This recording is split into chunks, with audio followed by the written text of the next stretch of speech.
जय हिंद। आप देख रहे हैं मित्र पे टीवी में आर्य सवाल। आज बेहद बहुत बड़ी खबर के साथ उपस्थित हूं। लगभग आपने देखा था जिस तरीके से सीधी के सबसे ज़्यादा चर्चित पूरे देश भर में अपनी एक अलग छवि बनाने वाले भाऊ प्रसाद पांडे लगातार सुर्खियों में थे।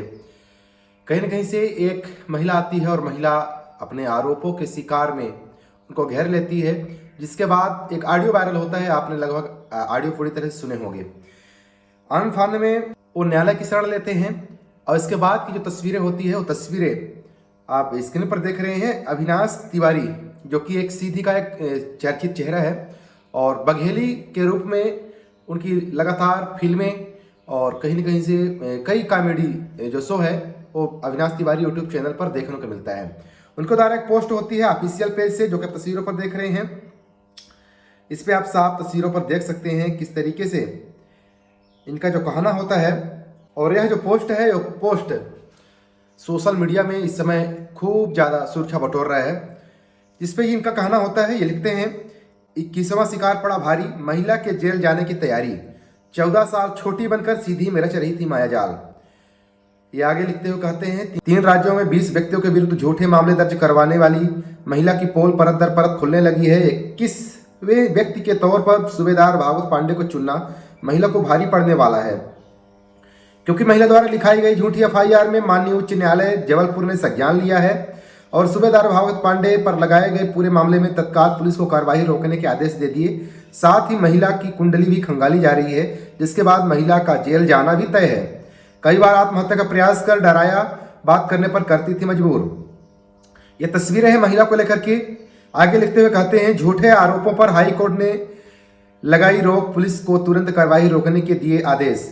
माननीय उच्च न्यायालय के पुराने आदेश के तहत सीधी पुलिस पूरे मामले की छानबीन कर रही है, जिसके बाद जालसाज महिला द्वारा रीवा जाकर 0 पर मामला दर्ज करवा लिया गया था। जैसे ही रीवा मामला दर्ज हुआ, सूबेदार ने माननीय उच्च न्यायालय की शरण ले ली। माननीय उच्च न्यायालय ने जब महिला का पुराना रिकॉर्ड देखा और सूबेदार द्वारा दिसंबर 2020 से लगातार इस महिला के विरुद्ध 6 शिकायतें होने के बावजूद भी इस पर कोई कार्रवाई नहीं होना पाया, तो उच्च न्यायालय ने तुरंत इस मामले को संदिग्ध पाते हुए एफआईआर समेत पूरी जांच प्रक्रिया पर रोक लगा दी। अब मामला माननीय उच्च न्यायालय के संज्ञान में है। हर एफआईआर में अलग होती है जन्मतिथि और पहचान, जज साहब देखकर हुए हैरान।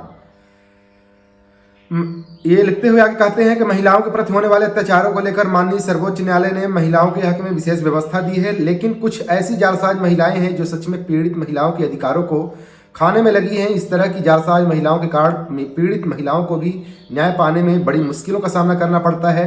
माननीय उच्च न्यायालय में मामले की सुनवाई के दौरान जज साहब भी उस वक्त चौंक गए जब जालसाज महिला का पुराना रिकॉर्ड काला चिट्ठा उनके सामने खोला गया। महिला ने बनारस में 12 व्यक्तियों के विरुद्ध दर्ज कराए थे प्रकरण में अपनी जन्मतिथि 1957 बताई है, जबकि भदोही विधायक और 6 अन्य व्यक्तियों पर दुष्कर्म के झूठे आरोप मढ़ने का प्रयास करने वाली इस महिला ने अपनी जन्मतिथि 1985 बताई। चौंकाने वाली बात यह है कि उसने जो पहचान पत्र दिया, उस पहचान पत्र के अनुसार महिला का जन्म वर्ष 1981 है। महिला के संबंध में नए नए चौंकाने वाले तथ्य लगातार सामने रहते हैं। इस बीच बनारस का एक और मामला सामने आया है, जिसमें बहुजन समाज पार्टी के बड़े नेता के साथ मिलकर अति गरीबी का राशन कार्ड बनवाकर माननीय काशीराम योजना के तहत इस महिला द्वारा आवास भी प्राप्त किया गया। और खास बात यह है कि बाद में अपने ऊपर उपकार करने वाले इस बसपा नेता के विरुद्ध भी महिला द्वारा झूठी शिकायत करने का प्रयास किया गया और मोटी रकम लेकर समझौता करने की बात भी सामने आई है। महिला इतनी जालसाजी में परिपक्व हो चुकी है कि उससे पुलिस से भी बिल्कुल डर नहीं लगता। भाजपा शासनकाल में भाजपा विधायक और बहुजन समाज पार्टी के कार्यकाल में बहुजन समाज पार्टी के वरिष्ठ नेता को फंसाने वाली महिला के हौसले कितने बुलंद हो गए, इस बात का अंदाजा सहज ही लगाया जा सकता है। पुलिस अधिकारी 3 साल से कर रहे शिकायत, महिला पर कोई भी कार्रवाई नहीं कर पाई पुलिस। अब जरा सोचिए कितनी शर्मनाक तस्वीर है कि पुलिस अधिकारी भी 3 साल से परेशान है, लेकिन कोई भी कार्रवाई नहीं होती। इस पर आगे लिखते हुए कहते हैं कोरोना काल में लोगों की मदद करने वाले पुलिस अधिकारी को टारगेट बनाकर जालसाज महिला द्वारा पहले तो लोगों की मदद करने की पेशकश की गई, बाद में धीरे धीरे पुलिस अधिकारी के प्यार में पागल होने की बात कहकर उनके पीछे पड़ने की बात सामने आई। पुलिस अधिकारी द्वारा उक्त महिला को ब्लॉक करने के बाद महिला थाने में ही धरने पर बैठ गई और खुद पर पेट्रोल डालकर आग लगाने की बात कहने लगी।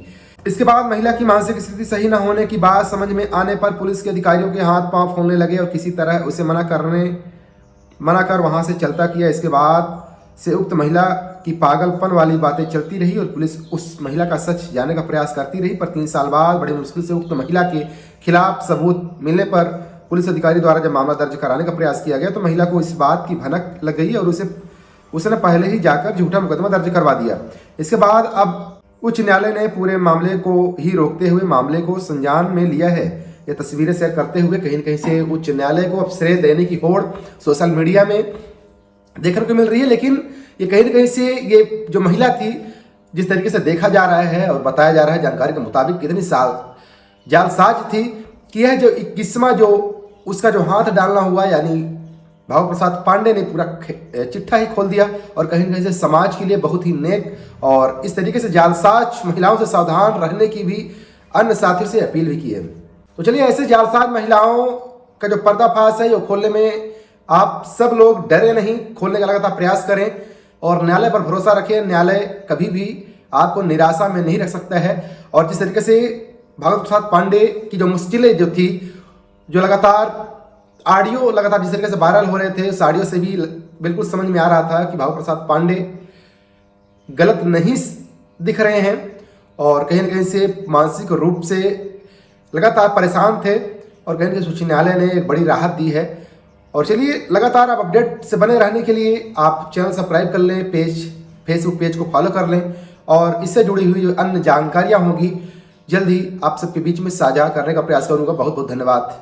जय हिंद।